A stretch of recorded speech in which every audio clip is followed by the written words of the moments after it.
costuma fazer bem.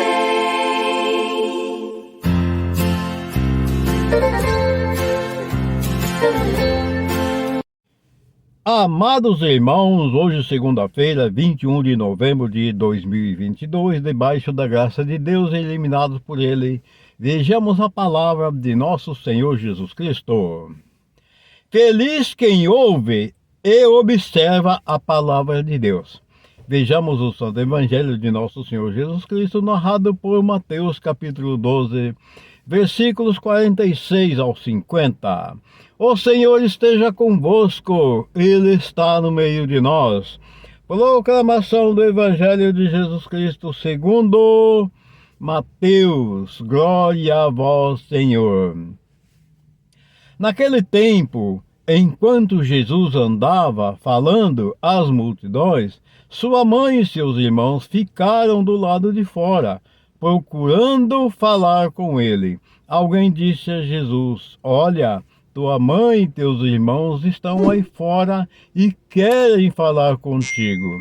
Jesus perguntou àquele que tinha falado: quem é minha mãe e quem são meus irmãos?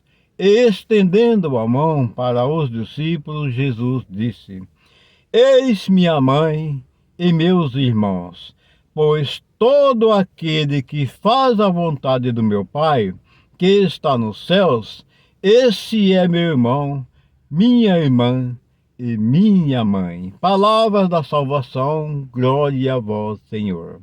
Que essas santas palavras perdoem nossos pecados, iluminando nossas vidas e nos guarde para a vida eterna. Caríssimos, nós vimos hoje aqui uma passagem importantíssima da Escritura, onde Jesus estava pregando, falando, e de repente alguém chega e diz: Senhor, tua mãe e teus irmãos estão à tua procura. Aí ele diz àquele que falou: quem são meus irmãos e minha mãe? Aí, apontando para os discípulos, ele disse: todo aquele que faz a vontade do meu Pai que está no céu, esses é minha mãe, meu irmão, e assim por diante, porque todas as pessoas que procuram observar e viver a palavra de Deus, todos esses são irmãos de Jesus.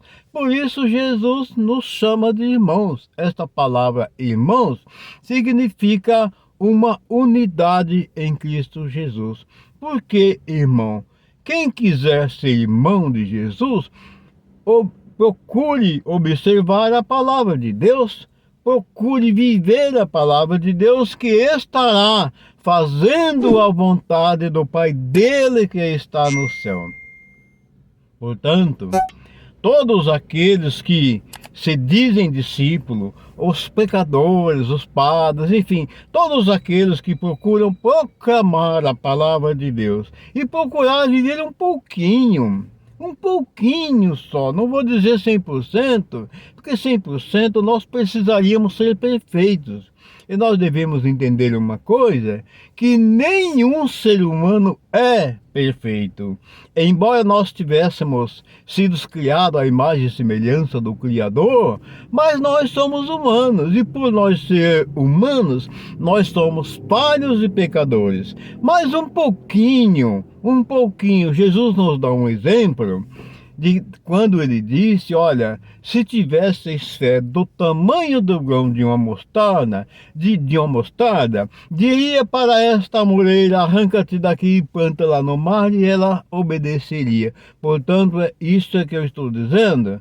Então, que nós tivéssemos a fé, por menor que fosse, nós já estamos fazendo a vontade de Deus, porque o Criador sabe que nós não somos perfeitos, nós somos falhos e pecadores, e nós precisamos estar sempre atentos para que esta fraqueza nossa, o inimigo não chegue e não tome conta de nós. Por isso que devemos observar a palavra de Deus, procurar viver a palavra de Deus e orar sempre. A oração, ela é o alimento de nosso espírito. Amados irmãos, um excelente e maravilhoso dia, uma semana iluminada e abençoada por nosso Senhor Jesus Cristo para todos. E a bênção dele, que é Pai, Filho e Espírito Santo, desça sobre todos nós e permaneça sempre. Quando alguém se ajoelha